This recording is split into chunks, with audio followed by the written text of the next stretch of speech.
Don't forget, some things mustn't be forgotten. The shadow hunting me. I must hurry. My name is Daniel. I live in London at Mayfair. What have I done? This is crazy. Don't forget. Don't forget. I must stop him. Focus. My name is... I am Daniel.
19th of August, 1839. I wish I could ask how much you remember.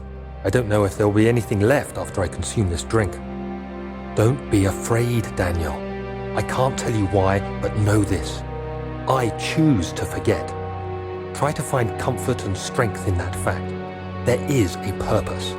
You are my final effort to put things right. God willing, the name Alexander of Brandenburg still invokes bitter anger in you. If not, this will sound horrible. Go to the inner sanctum, find Alexander, and kill him. His body is old and weak, and yours, young and strong. He will be no match for you. One last thing. A shadow is following you. It's a living nightmare, breaking down reality. I have tried everything, and there is no way to fight back. You need to escape it as long as you can. Redeem us both, Daniel. Descend into the darkness where Alexander waits and murder him. Your former self, Daniel.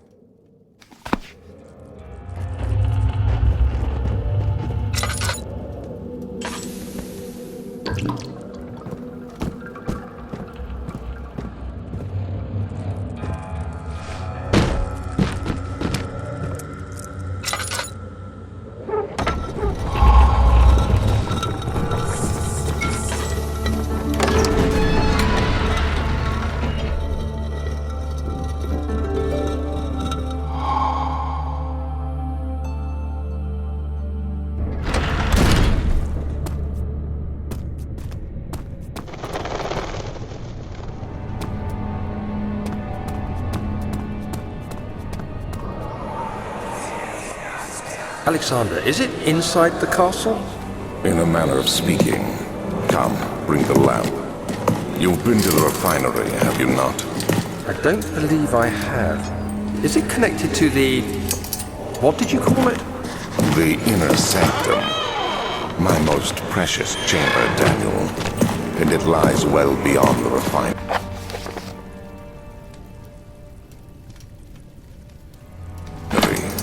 In fact, it lies beneath the very stone of Brandenburg.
16th of May, 1839. The unflinching African sun has continued to plague our expedition, making it impossible to dig until dusk. How Professor Herbert managed to find the location in these vast plains of nothingness remains a mystery to me. When I asked him about the tomb again, he told me about the legend of Tin Hanan, the mother of us all. An interesting story in its own right, but I can't help feeling there's more. Later that evening, we uncovered a passage beneath the dunes leading to a sand-covered stone structure. The professor was confident it was the tomb we sought and ordered the others to clear the way late into the dark, cold night. Tomorrow, I shall lead the men into the ancient structure, hoping to reach the burial chamber. No matter what the professor is keeping from me, the dig should yield something interesting to take back to London and the British Museum.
"17th of May, 1839.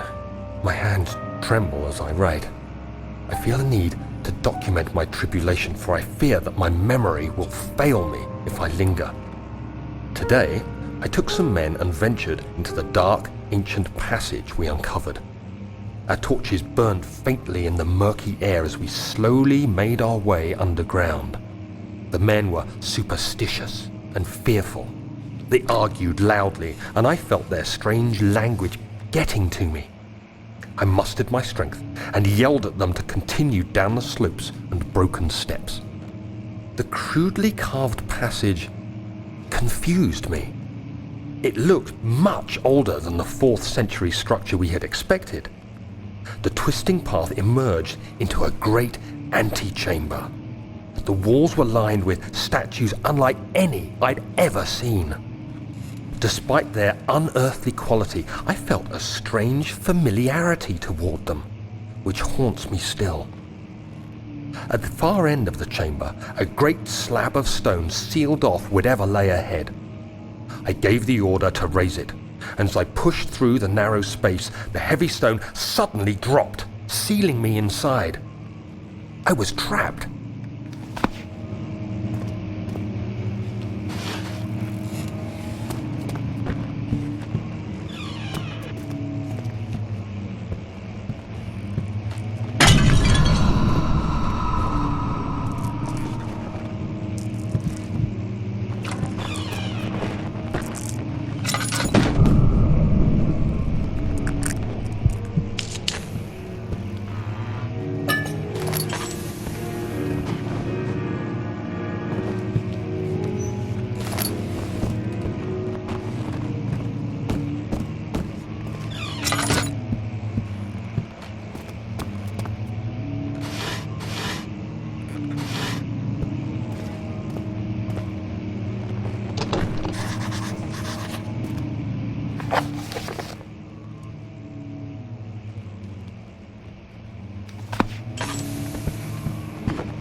castle is old and hasn't been tended to for centuries. When the shadow arrives, it won't take long until things start falling apart. We're just buying time anyway. Let's do what we can. There isn't much to be done about the wars. We should reinforce weak structures.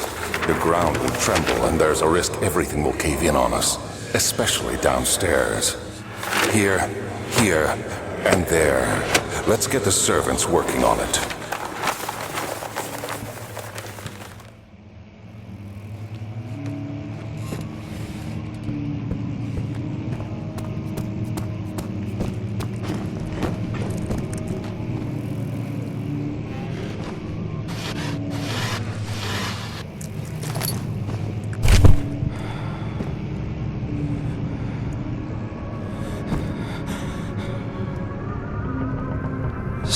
May 1839. After pounding the unforgiving stone wall for what seemed like an eternity, I realized it was hopeless. I was trapped. I fell to the ground, gasping for air, trying to focus. That's when I saw a faint blue shimmer. My weakened body was heavy to carry, but I managed to push myself toward the enchanting light. It was waiting for me. Enclosed in dark nothingness, I felt myself drawn to the mystic light. I reached out, closing it in my hands.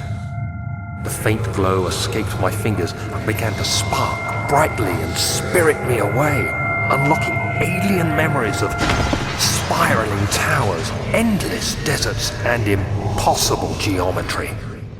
The next thing I can remember is the grating sound of stone being lifted, the voices of the Arabs pulling me to safety, and grasped firmly in my hands was the broken pieces of a most peculiar relic.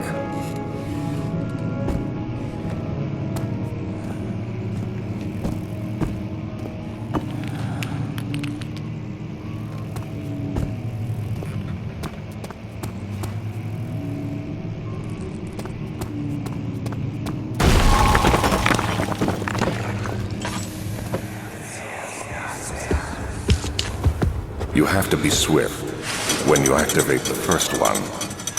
You hear that? If it stops, you'll have to start over. Isn't all this a bit excessive? You can never be too careful, Daniel.